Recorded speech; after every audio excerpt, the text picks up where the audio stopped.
Когато управлява Оставка! Оставка! Оставка! Оставка! Оставка! Оставка! Имаме да си кажем много неща. От 2 седмици Боец разкриваме и публикуваме ужасяващи неща. Казахме как техните началници до върха, до Калин Литов, на много по-малко. Всички ние знаеме какви са българските пътища. Ликс. Видео, в които българските граждани видяха с очите си как полицейски началници унищожават документи, фалшифицират документи, унищожават полицейски преписки, прикриват извършители на престъпления. Измина половин месец. Тези същите полицейски началници и до ден днешен си стоят на своите постове. Боец отидохме в Велинград. Там, в районното полицейско управление, където Борис Борисов, началника, и показахме как състава на истински документ, как плюе върху него, как го търка по пода и по прахта на бюрото си, за да го състари и го пъха в преписката. Този все още си е началник на РПУ-то. Показахме ви как Дани Кучето, Даниел Бараков, директор на областната дирекция на МВР Пазарджик, разпорежда да се унищожат десетки преписки по жалби на граждани за извършени престъпления и да бъдат изгорени в парното. И този до ден днешен стои на поста си. Преди 5 дни публикувахме видео и материал за това как един отряд от 8 полицаи разкрива огромен канал за контрабанда. Вие сте едни чадърчета, които в момента пазите бутраците на върха в МВР, които защитават не нас, не гражданите. Те защитават престъпниците и бандитите.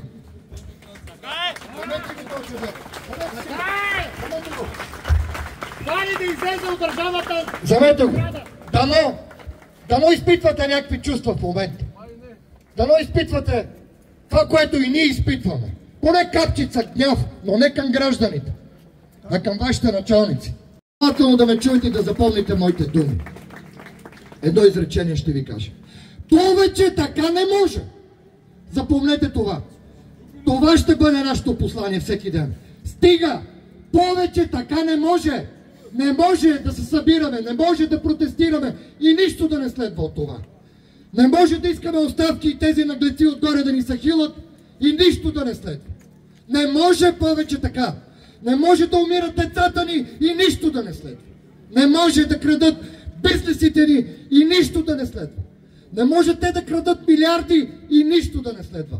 Повече така не може. Ванчето е член на Сдружение Боец от 8 години, един от най-старите бойци. Дани Митов нарече Боец кошче за отпадъци. Дани Митов нарече мен, нарече моите колеги и нарече Ваня Рипчева кошче за отпадъци. Ваня Рипчева е майката на Емо Шарков, на командоса от МВР, който загуби живота си в изпълнение на служебните си задължения. Искаме ето тези момчета да те видят и да те погледнат в очите. Това е майката на вашият колега, който беше убит. И този изрод я нарича нея кошче за отпадъци. И вие пазите този буклук. Малко срам малко солидарност. Ние пазим в момента вашите колеги. Ние пазим вашите колеги. Боеци гражданите скочихме да защитим вашите колеги в Пловдив. Не вие! Къде са ви синдикатите? Уния пушещите, дето пушат само за пари, реват за пари и обувки. Къде са синдикатите? Къде са ви директорите? Къде са ви началите? Вие къде сте? Как не се намери един полицай, ето от тази страна да дойде и да каже: граждани, аз съм с вас. Призовахме и свободните полицаи да дойдат. Защото днес тук сме и в защита на свободните, подчертавам, тези, които са извън схемите и зависимостите. Ето тази жена изрода нарече кошче за отпадъци.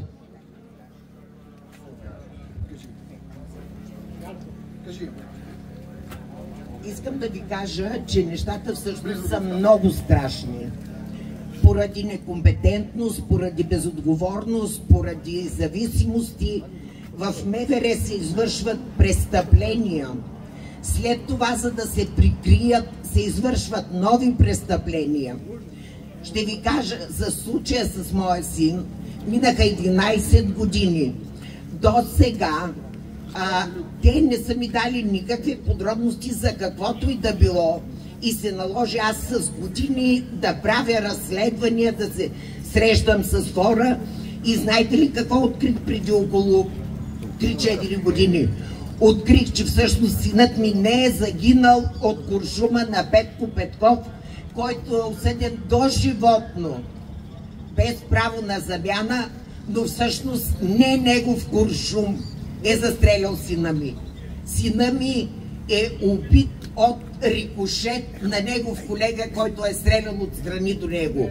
Обаче следствието скри проектила, скри щита, с който е бил сина ми, скри една метална плоча, която аз видях в следствието в Велико Търново, която е надупчена от части и от части от нея са рикоширали куршуми.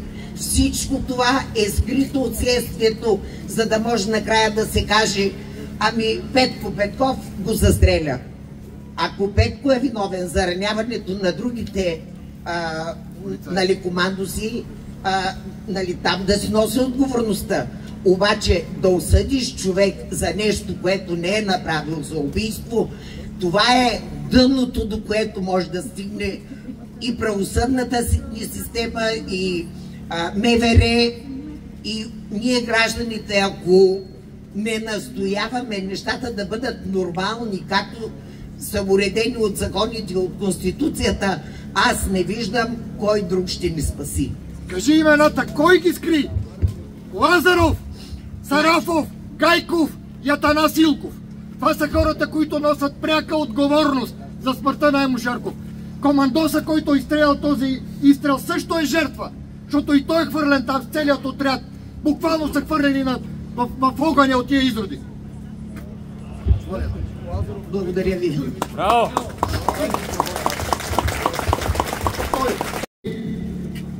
За минутка мълчание в памет на убитото момиче на пътя.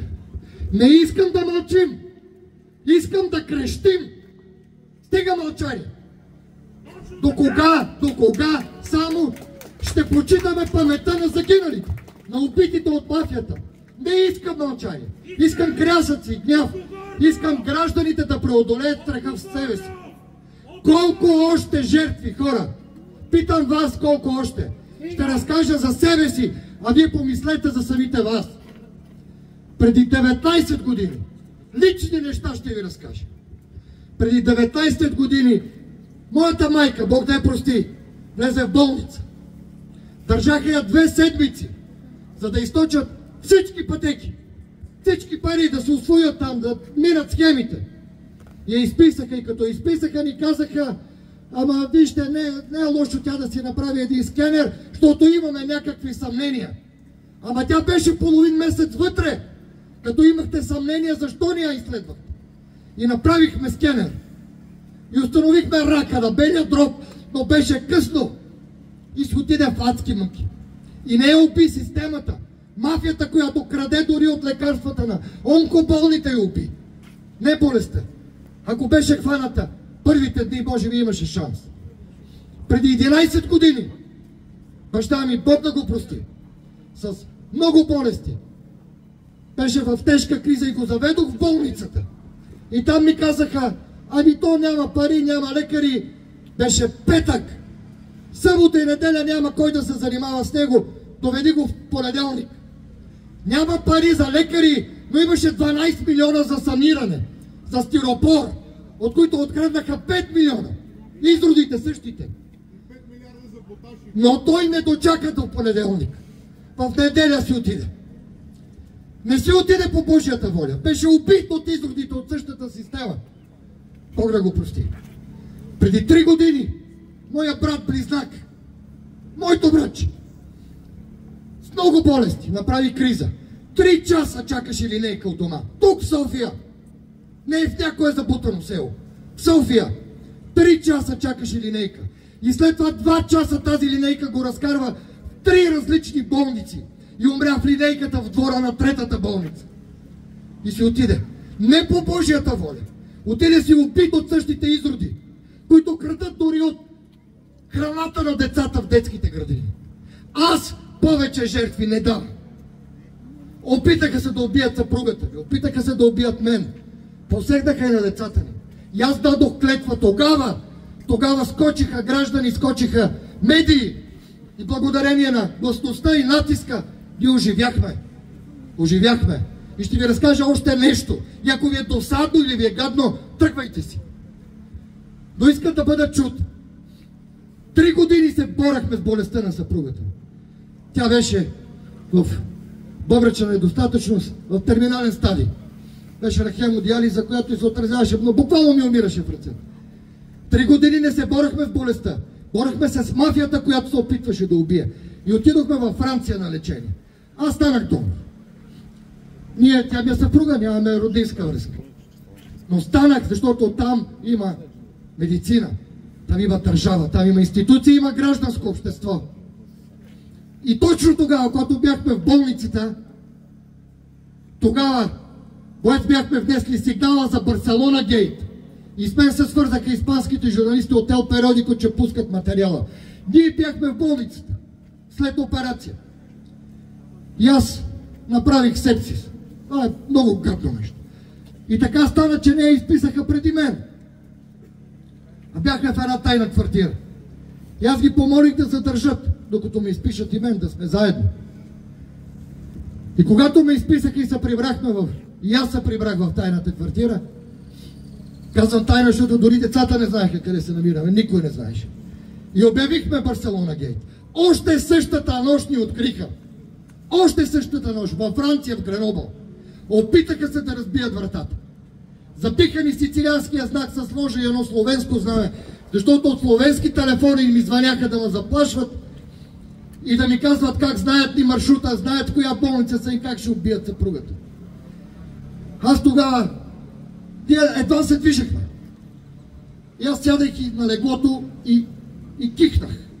И като кихнах и скъсах нещо и направих една огромна херния, обаче ги кръв, но не можех да се върна в болницата. Вече Барселона беше пусната. Но бях без помощно стояние в леглото. Ако тогава бяха разбили вратата, ако бяха успели, щяха да влязат вътре и да ми убият момичето пред очите. И аз не можех да мръдна. Изродите пратени от тия същите мутри. И на другия ден станах. На около 1000 метра беше полицейското управление. Сигурно 4 часа ги ходех. Стигнах. Извикаха от Лион преводач. Извикаха цял отряд на зачекани полицейска охрана. И оживяхме. Там във Франция. Тук се опитаха да ни убият. Там ни спасиха. Повече жертви не давам. А вие? Колко още? Какво сте готови да платите? Кой да убият още? И тези от тях, които са част от схемите, които са част от мафията и от това статукво. И си мислят, че са недосегаеми и им казвам, не е така. Дупката на пътя не пита от коя партия си. И ти, изроде, който днес пазиш престъпниците, утре този престъпник, който се чувства, че е недосегаем, ще се напие и ще убие твоето дете на пътя. Няма недосегаем. Ние днес сме тук, за да защитим и себе си. да защитим децата си, да защитим живота си, хора. Защото битката срещу мафията и срещу корупцията е битка за живот. Виждате какво става в Сърбия, в Румъния, в Гърция, в Турция. А ние какво правим? Повече така не може. Има само един начин. И Боец показваме как. Битката срещу мафията се води, като се изправиш срещу злото лице в лице. Казвал съм го много пъти. Дори са ме обвинявали, колеги, за думите. Този, който не бива чут, вика още по-силно. И ако пак не го чуят, накрая взимат тоягите. Нашите тояги са нашите разследвания. Нашите тояги са нашите разкрития. Нашата крайност е в нашата твърдост да отстояваме своите принципи и цели. Нашата радикалност е в това, че не прави компромиси и винаги си водим битките до край. И това е начина да се преборим с злото. Направихме го. Една висша полицейска мутра вече не е на своя пост. Но трябва оставки, трябва затвор, поне един да влезе и лавината да тръгне. Готови ли сте да го направим това заедно? И начинът е само един. За да излезе мафията от там, гражданите трябва да влязат там. Гражданите вътре, мафията вън. Да го скандираме това. Гражданите вътре, мафията вън. Гражданите вътре, мафията вън. И ще влезем и ще го направим. Всички са Давай! Прехвърлете ме отгоре!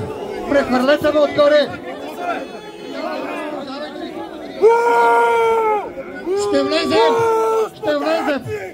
Трима влизаме вътре! Спрете! Трима ще влезем!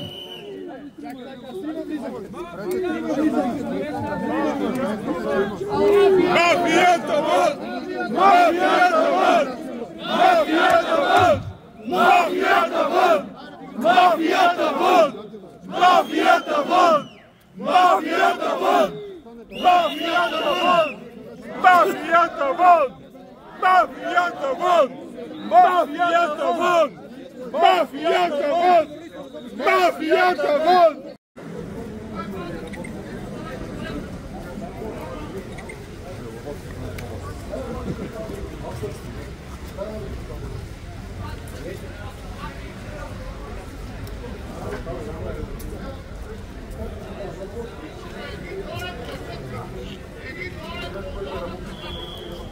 Уволнение!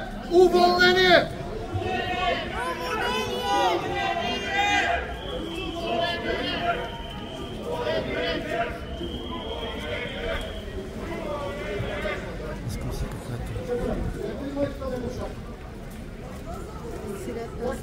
Няма ли да ще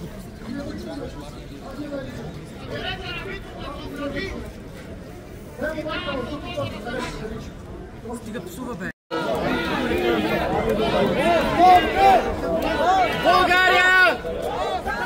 Свобода!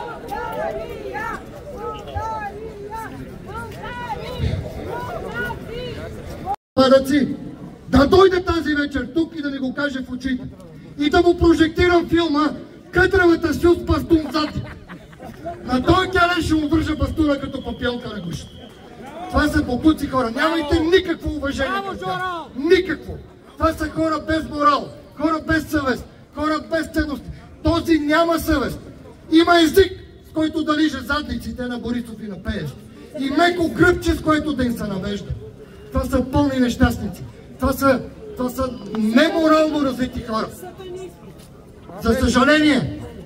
Аз обаче искам да ви кажа. И след малко ще дам думата и на други колеги. Искам да ви кажа, че Пеевски в момента сънува човеши. Борисов сънува човеши. И ви давам думата си на Боец, че сме направили всичко по силите си и продължаваме всеки ден. И за Турски поток, и за всичко останало. За тези разкрития, които направихме през изминалите 2 седмици. Искам да благодаря и да поздравя и нашите приятели от Бърг, и Пиво, и Люба Колезич, и всички свободни и независими медии, нашите приятели от гражданските организации и всички граждани, които ни подкрепят. Заедно пробихме. Това е модела, който Боец налагаме. Модела на развитото активно гражданско общество, което означава граждански контрол, граждански натиск, гражданска солидарност и сътрудничество. Това е модела. Сътрудничество между гражданите, сътрудничество между гражданските организации и политическите партии, които изповядват нашите каузи, нашите цели и битки. Но това сътрудничество може да бъде само на един принцип и то е на взаимното уважение. Не може партиите да ни уважават кавички преди избори, а след избори да ни забравят. Нека този модел бъде прокламиран от всеки един от вас. Нека бъде отстояван от всеки един от вас. Това е нашето послание. Осъзнайте своята сила като граждани! Благодаря на всички. Пълно затъмнение, блокирани телефони, възможности да споделяме каквото и да е, но аз ви благодаря, че сте тук. Въпреки това, сме пак стотици. Благодаря още веднъж. Да огласяваме нови и нови факти. Натиска трябва да продължи. Първата стъпка е направена. И сега успяхме. Първо имаме първи отстранен. Имаме и първата в историята на България гражданска заповед за дисциплинарно уволнение, внесена в Министерството под гражданския натиск. Но трябва да има и реално отстранение. Трябва да има уволнени, трябва да има подведени под отговорност, съдени и осъдени. Следете страницата и сайта на Боец. Сега ще продължим още малко. Никога!